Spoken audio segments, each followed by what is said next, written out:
इस समय जो हमारे अधिकांश बाग हैं उसमें जो है जो आम के फल हैं वो मटर के दाने से बड़े हो गए हैं और इस समय बहुत ध्यान देने की जरूरत है और किसानों को क्या करने की सलाह देनी चाहिए हम आपको आज बताएंगे। आम के बाग में सिंचाई और उर्वरक प्रबंधन का विशेष महत्व होता है,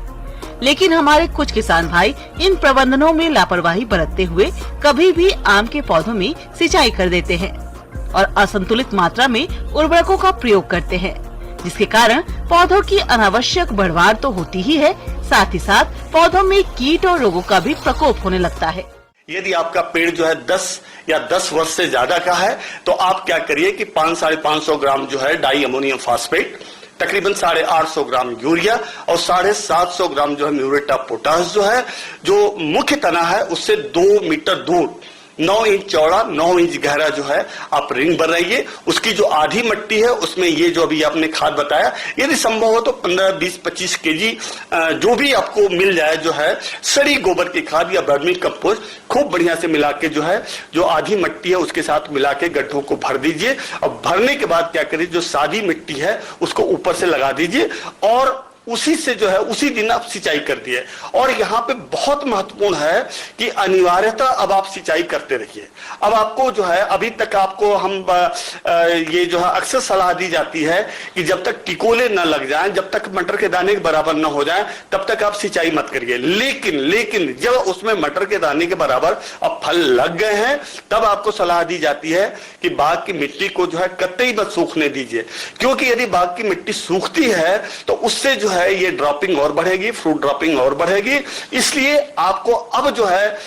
मिट्टी को जो है सूखने नहीं देना है। लेकिन यहां हम बताना चाहेंगे कि इनिशियल फ्रूट सेटिंग का कहने का तात्पर्य है कि जितने मंजर आते हैं, जितने मंजर में फल लगते हैं, उसके यदि आपने बहुत अच्छे से वैज्ञानिक ढंग से बाग का प्रबंधन किया है तभी जाके 5 से 7% जो है फल लगे रहते हैं और बाकी फल को झड़ जाना है। तो झड़ना जो है फलों की एक स्वाभाविक प्रक्रिया है और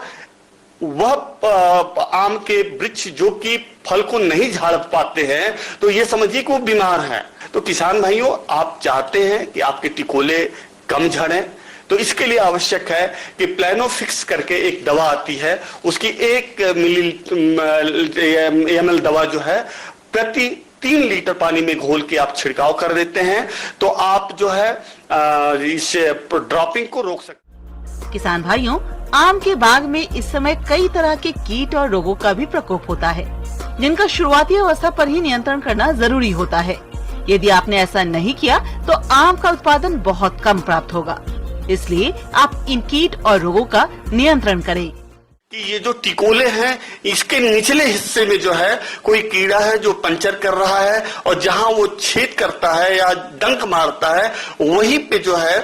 ये जो हमारे जो फल हैं वो सड़ जाते हैं। ये इस कीट को पहचानना बहुत आसान है। आप अपने बाग में यदि आप विजिट करेंगे देखेंगे तो आपको जो है धारीदार लाल और सफेद धारी युक्त जो है कीड़े दिखेंगे। तो आप जो है आप इन कीड़ों से जो है आप अनिवार्यतः जो है अपने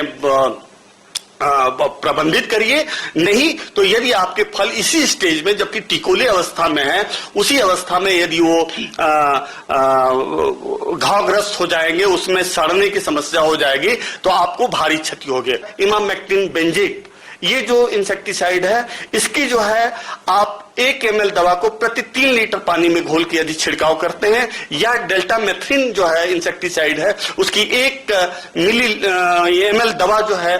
प्रति लीटर पानी में घोल के आप छिड़काव करते हैं तो आपको जो है फ्रूट बोरर है उससे आपको निजात मिलेगी। पिछले साल खास तौर से हम देख रहे हैं कि विगत 2 साल से बहुत ज्यादा पानी पड़ने की वजह से जो है हमारे एग्रो क्लाइमेटिक कंडीशंस में जो है मॉइस्चर ज्यादा होने की वजह से हो क्या रहा है कि फल मक्खी की समस्या बहुत ज्यादा देखी जा रही है। तो फल मक्खी की उग्रता के अनुसार आप जो है 15 20 से लेके 20-25 तक जो है फेरोमोन ट्रैप जो है यदि आप अपने जो है बागों में इंस्टॉल करते हैं, लगाते हैं और मंथली इंटरवल पे आप जो है उसके ल्यूर को बदलते रहते हैं तो निश्चित तौर पे जो है फल मक्खी से जो है आप जो है निजात मिलेगी। ये ज्यादा आदर्श स्थिति है। यदि आप इन उपायों को करते हैं तो निश्चित तौर पे आपको बहुत अच्छी जो है आम की उपज प्राप्त होगी और आपके फलों की गुणवत्ता बहुत अच्छी होगी और